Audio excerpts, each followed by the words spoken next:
was weird. Not what we're used to here in the Mile High, not during the playoffs. For only the second time in the last 2 years, the Nuggets lose a home playoff game. 106-99. The Minnesota Timberwolves do all the right things down the stretch, knock off the Nuggets. Welcome to the Toyota Locker Room Report. Vic Lombardi, Bill Hanzik, and Chris Dempsey. I think the biggest concern, obviously a slow start never helps, but that's what they've done this entire postseason. But the Nuggets were only down 3 with about 3:18 to play, and it was Minnesota who made all the clutch plays down the stretch. Usually that's Denver. Well, they really did. I mean, the fourth quarter, you felt comfortable because Joker was coming back in. But Naj Reid was the difference maker for Minnesota. And the Nuggets defense, tremendous in the first half. Second half, way too many drive-bys, 66 points. Michael Malone will talk about that. Just not good enough. Yeah, no, I mean, shots made of all kinds by the Minnesota Timberwolves in that second half. And obviously Anthony Edwards is right in squarely in the middle of those things. We knew this was going to be tough. Like we said, this is a tough team. This basketball team is, this Minnesota Timberwolves team is as good as they come. And one of the reasons why, maybe the main reason why, is Anthony Edwards.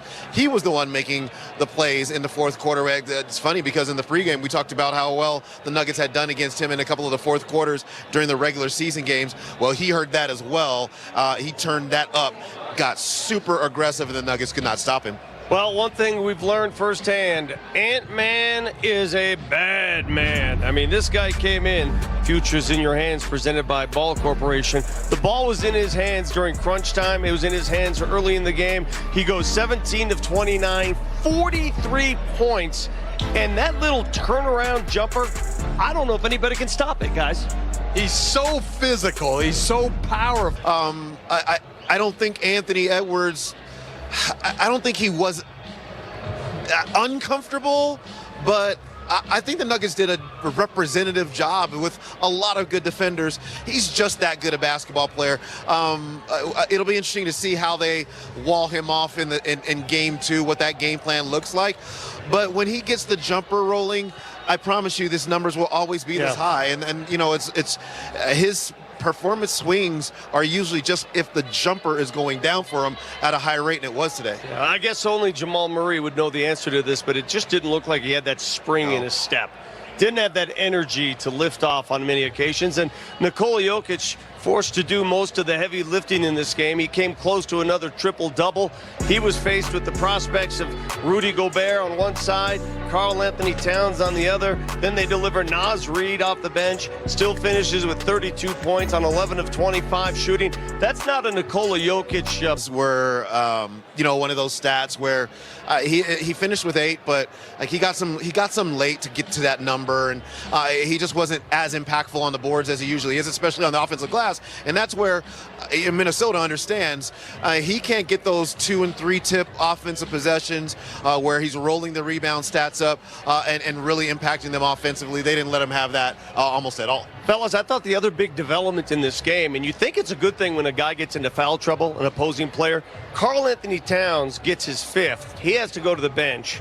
Enter Naz, and he scores 14 of his 16 in the fourth quarter, including a bank shot 3, which was just a backbreaker. Yeah, the Nuggets did a great job. First half, he had the goose egg. He had the donut, and they rely on him, and he totally swung the game with those threes, the bank. Sometimes you get it going, and you throw it up, it goes in, and Naz Reid had one of the... that first half, the shooting percentages were super low for both teams, and in particular, nobody was making shots outside of Anthony Edwards for Minnesota. That second half, everything changed, and it was to the detriment of the Nuggets. It never feels good to lose. Certainly doesn't feel good to lose at home. How do you feel? Let's take a look at our altitude chat brought to you by the Colorado Toyota for the postgame show. Brett Kane, my radio partner. Yes, it was a dogfight early. Dogs going back and forth. It is sad. Joey? Yeah, I mean, the issue really is here is that this was always going to be a tough series. And a good game by the T-Wolves here. On to the next game, man of the future. if you thought the Nuggets were going to win in anything fewer than 7 games, and then you were banking on they were going onto the road and winning in Minnesota anyway, and so now they're going to have to just do that out of necessity. But this is a basketball team that has done this repeatedly, been good on the road. And don't forget, Nugget Nation, the Nuggets in 2 years have not lost 2 in a row. Not going to lie to you. When they overcame that 18-4 deficit early, and they took the lead at the end of 1, and they led at halftime, I thought this was their day.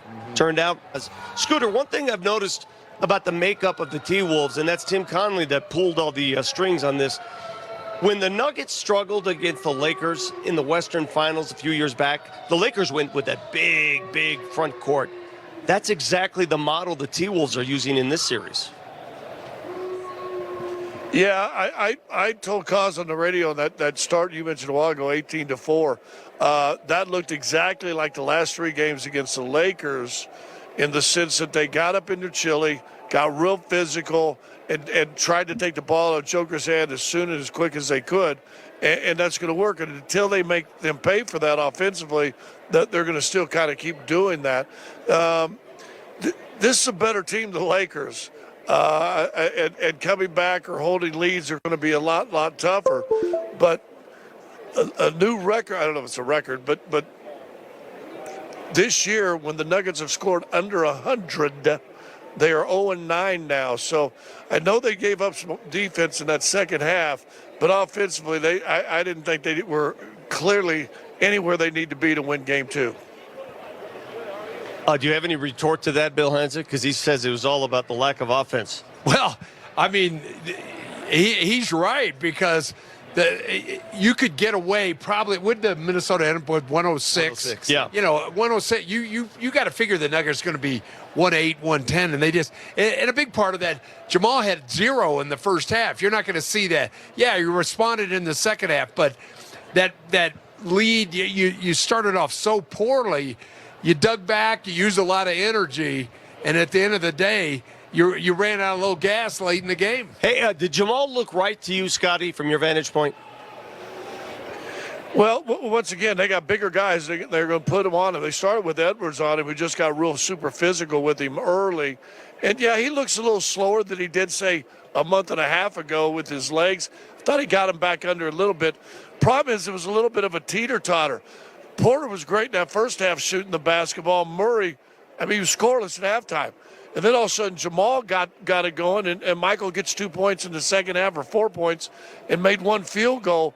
And again, and this is now 6 games in the postseason, they've really not, as a team, collectively shot the ball. But let's be honest also, the difference in the game was Naz Reid. Naz Reid had that 13-point straight run for Minnesota in that fourth quarter, and that was the ball game right there.